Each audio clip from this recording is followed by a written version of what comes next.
तू एक काम कर, तू चोळप्पा भाऊंच्या समाधीच्या इथे जा.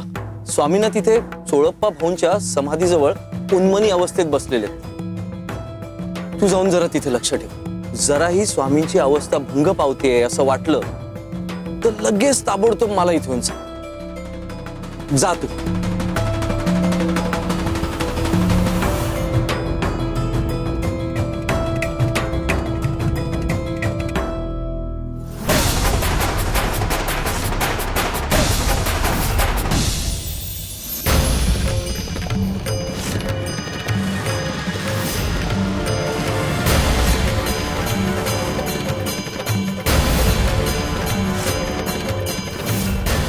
असं कसं झालं? हे शिवलिंग कुठे गेलं? असं कसं अदृश्य होऊ शकतंय?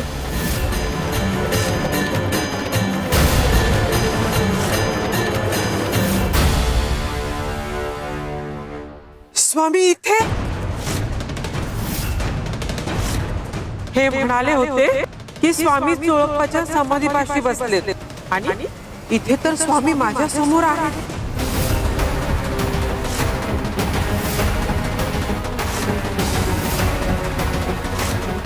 म्हणजे स्वामी एकाच वेळी दोन ठिकाणी, की मी काहीतरी चुकीचं पाहते?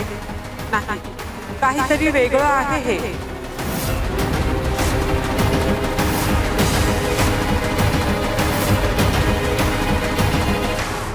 अहो, स्वामी तर इथे आहेत.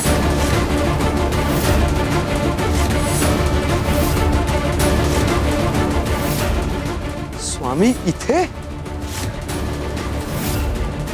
नलिनी, इथे काहीतरी अजब घडतंय. म्हणजे बघ, स्वामी इथे आणि शिवलिंग मात्र अदृश्य झालंय.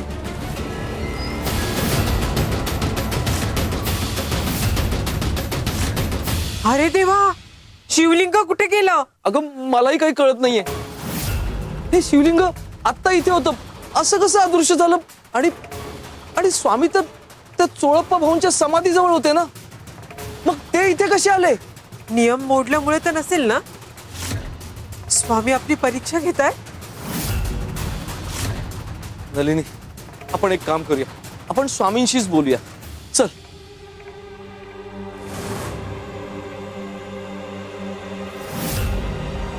शिवार शंकर नमामि शंकर शिव शंकर शंभो. हे गिरिजापति भवानी शंकर शिव शंकर शंभो. शिवार शंकर नमामि शंकर शिव शंकर शंभो. हे गिरिजापति भवानी शंकर शिव शंकर. आवाज ऐकलास?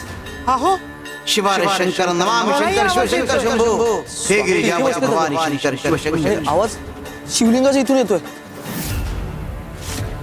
म्हणजे स्वामी तिथे आणि इथेही?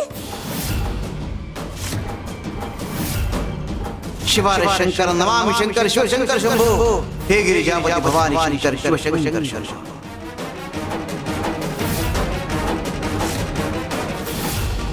नलिनी, एक काम करूया, आपण तिथेच जाऊन बघूया. हा, चल.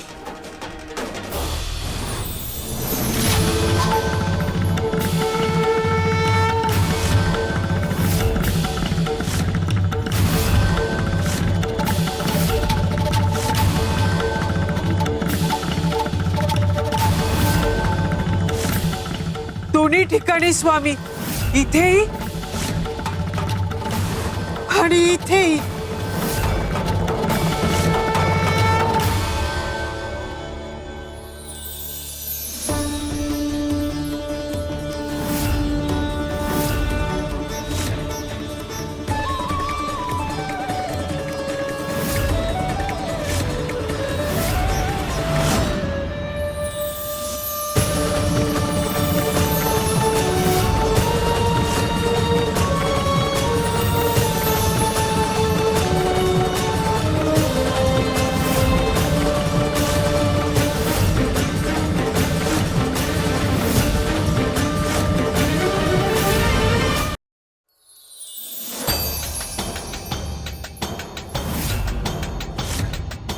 हे रूप नाही, ही ओळख आहे. भेद अजून शिल्लक आहे. भेद? कसला भेद स्वामी? उद्या सोमवार आहे, उद्या दिवसभर आमची सेवा कर, बरा होशील. चल. हो स्वामी, मी करीन सेवा. सेवा तर करीन मी, पण दर सोमवारी महादेवाच्या मंदिरात जाण्याचा नेम आहे माझा. तो कसा काय चुकवायचा? स्वामी, स्वामी आता माझ्या लक्षात येत आहे मी काय भेद करतो तुला, हे आज मला उभजलं स्वामी. मी तुम्हाला आणि महादेवाला वेगळं वेगळं समजत होतो स्वामी. तुम्ही दोघं एकच आहात हे माझ्या अहंकाराने मला कळूच दिलं नाही स्वामी. म्हणूनच ना स्वामी, तुम्ही यांना सोमवारी सेवा करायला सांगितली.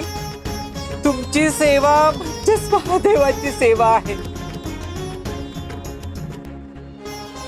तुम्ही ज्या क्षणी सुंदर भाऊजींना आमच्याकडे पाठवून मला बोलवून घेतलं ना, त्या क्षणी मला समजायला पाहिजे होतं स्वामी. स्वामी, माझं खरंच चुकलं, मला माफ करा स्वामी.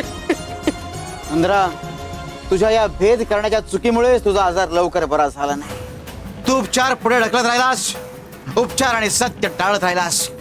अरे जर वेळीच आम्हाला ओळखला असतास तर तुझा आजार कधीच बरा झाला असता. उशीर केलास, लबाडी केलीस, पण त्या आमच्यावरच्या महादेवावरच्या भक्तीमुळे, प्रेमामुळे तेव्हा ते सगळं माफ. तुझ्या नशिबातले भोग तू भोगलेस, ज्या चुका केल्या तरी शिक्षाही भोगलीस. आता तुझ्या उद्धाराची वेळ जवळ आली आहे. शिवशंकर शंभो.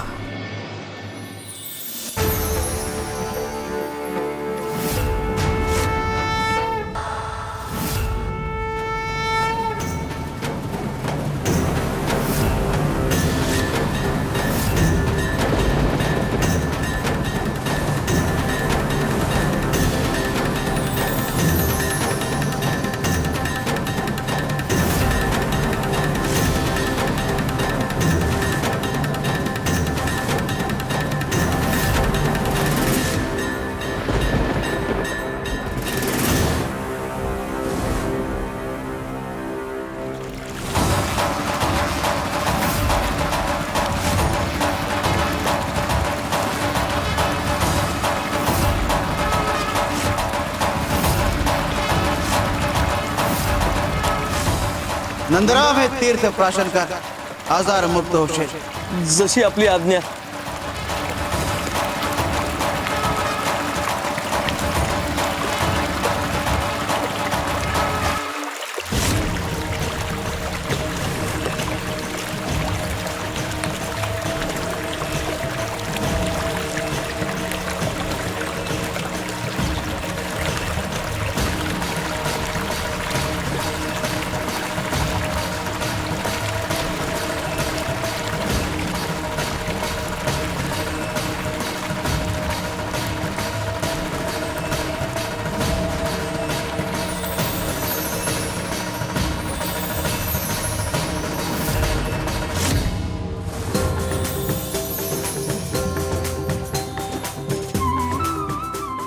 महादेवा, महादेवा, माझा आजार पूर्ण बरा झाला महादेवा. देव वेगळा नाही, भेद मिटला की उद्धार आपोआप होतो.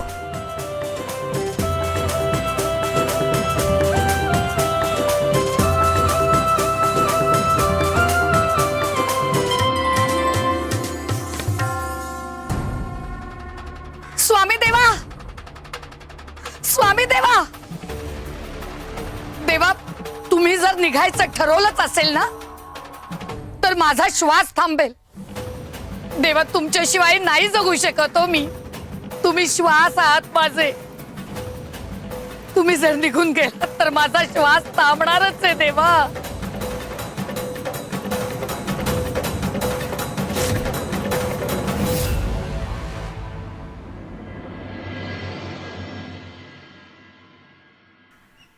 शिवशंकर शंभो.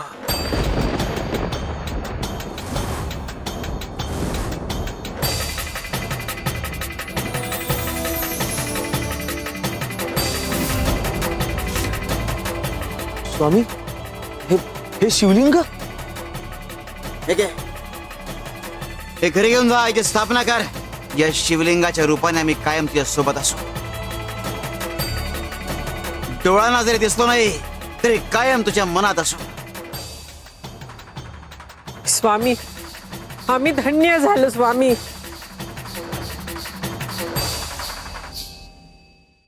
स्वामी स्वामी तुमच्यामुळे आमच्या आयुष्याचा उद्धार झाला. माझा आजार बरा झाला. भेद कळाला आणि देव मिळाला. स्वामी श्री स्वामी समर्थ. श्री स्वामी समर्थ. तुमची चिंता मिटली, आता सुंदरेची चिंता मिटवायला हवी. आमच्या करता स्वतःचा जीव पणाला लावलाय तिने, आता तिला समजवायची वेळ आली आहे. भक्ती प्रेमात बदलली की वरदान ठरते आणि हट्टात बदलली की स्वतःला जाळते. आता तिला समजावण्याची वेळ आली आहे. शिव शंकर शंभो. घेऊ नकोस, मी तुझ्या पाठीशी आहे.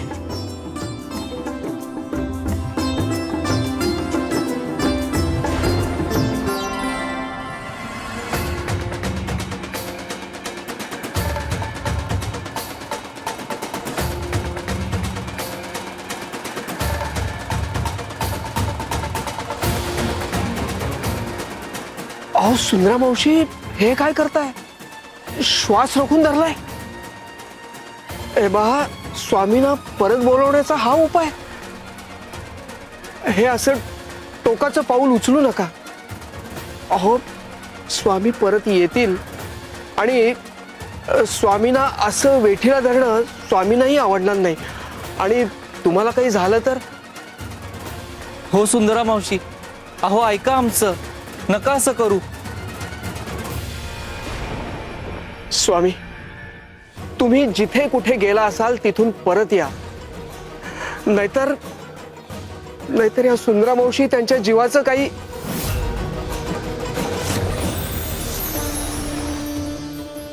हा सुगंध. गोपाळ बुवा, अहो अचानक चाफ्याची फुलं कुठून आली?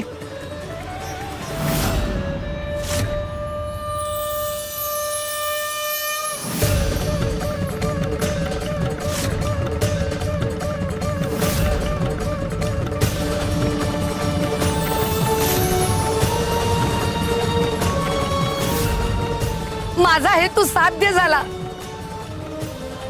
स्वामी देव आले. काय? श्री स्वामी समर्थ. सुंदरे, प्रत्येक गोष्ट विधिलिखित आहे आणि काही अपवाद वगळता आम्ही त्यात हस्तक्षेप करत नाही. मग तू कसा करू शकतेस आणि ते मान्य तरी कसं होईल? तुला काय वाटलं तू प्राण सोडू शकतेस, श्वास रोखू शकतेस? अगं श्वास रोखणं माणसाच्या नाही, नियतीच्या हातात असतं. प्रत्येकाची वेळ ठरलेली आहे, प्रत्येकाचा प्रवास ठरला आहे. तुझाही प्रवास ठरलाय, तसा आमचाही ठरलेला आहे. माणूस वेळ बदलू शकतो पण वेळेचा नियम बदलू शकत नाही. ज्याचा प्रवास जेव्हा संपायचा तेव्हाच संपणार. जो नियतीशी लढतो तो हरतो, तो थकतो, आणि जो नियतीला शरण जातो तो मुक्त होतो. स्वामी देवा, मला माझ्या मर्यादा माहिती आहेत. मी कशातही हस्तक्षेप नाही करू शकत. मी काहीही बदलू शकत नाही. हा, पण मी माझ्या गुरुला माझं ऐकायला भाग पाडू शकते. बघा, तुम्ही परत आलात ना? सुंदरे, आम्ही कुठेही गेलो नव्हतो. आम्ही नंदरामचं भलं करायला गेलो होतो. उगाच घाबरतेस, गैरसमज करून घेतेस. मनाचे खेळ करणं थांबव, स्वतःला त्रास देणं थांबव. देवा, तुम्ही तुमचा प्रवास थांबवा, मी माझे प्रयत्न थांबवेन. शिव शंकर शंभो.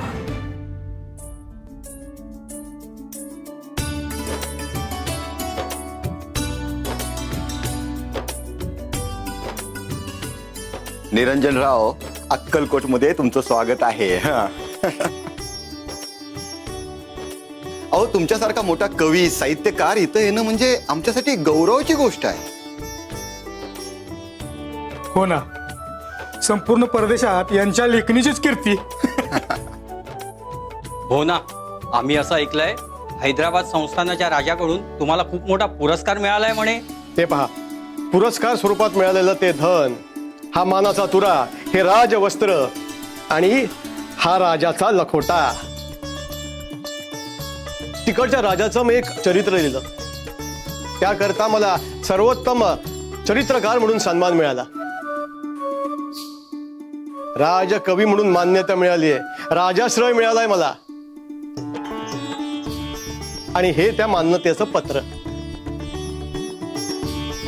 वा वा वा, खरंच अभिनंदन बर का. खरंच खूप मोठा सन्मान आहे तुमचा. आता मला स्वामींवर चरित्र लिहिण्याची फार इच्छा आहे. त्यासाठीच अक्कलकोटला आलोय. अहो पण स्वामींच्या चरित्रावर गोपाळबावांनी आधीच बखर लिहून ठेवली आहे. हो, ती स्वामी मान्य आहे आणि लोकांना आवडलेली देखील आहे. बरोबर आहे. हो ना, मग तुम्ही वेगळं काय लिहिणार? मी हाडाचा कवी आहे. स्वामींचं चरित्र मीच लिहिणार. गोपाळ बुवांनी जी बखर लिहिली आहे त्याहून उत्तम बखर मी लिहू शकतो. एकदा माझं लिखाण समोर आलं की त्या बखरीचं महत्व संपून जाईल. पण तुम्ही गोपाळबावांची बखर वाचली आहे का? गरज नाही त्याची. माझ्या समोर ती अगदी सुमारच असणार. पाहाल तुम्ही, एकदा माझं लिखाण पूर्ण झालं की ते प्रसिद्ध होईल, इतिहासात त्याची नोंद होईल. पुढच्या पिढ्यांना माझ्याच ग्रंथातून स्वामी चरित्राचा उलगडा होईल. माझ्या लेखणीत तेवढी ताकद आहे.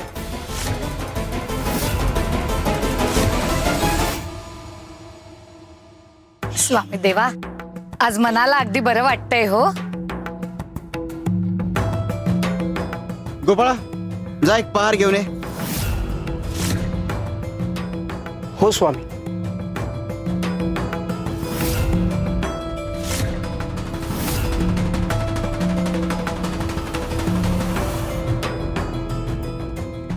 फोडा दगड. बर. श्री स्वामी समर्थ.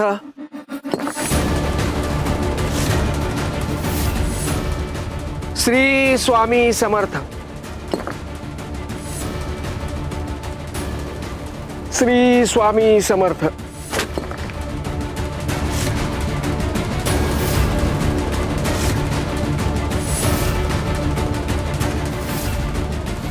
स्वामी, दगड फुटला. वा,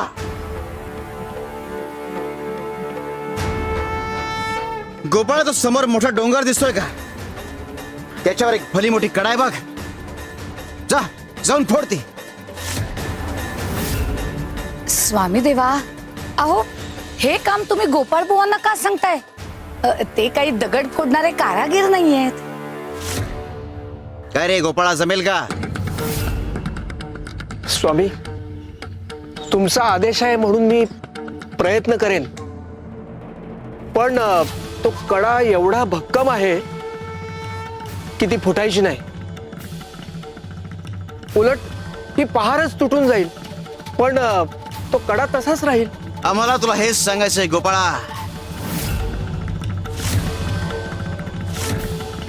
आम्हाला सांग, फुटण्याची भीती कोणाला आहे? दगडाला की डोंगराला? अर्थात दगडाला. खरंय गोपाळा, ज्याच्यात अहंकार असतो त्याला फुटलं जाण्याची भीती असते. पण जो डोंगरासारखा ठामपणे उभा असतो त्याला खावांची भीती वाटत नाही. हे कायम लक्षात ठेव.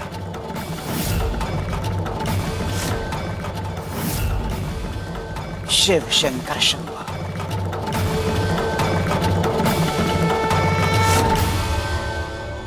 कविराज, स्वामी असं का म्हणाले असतील?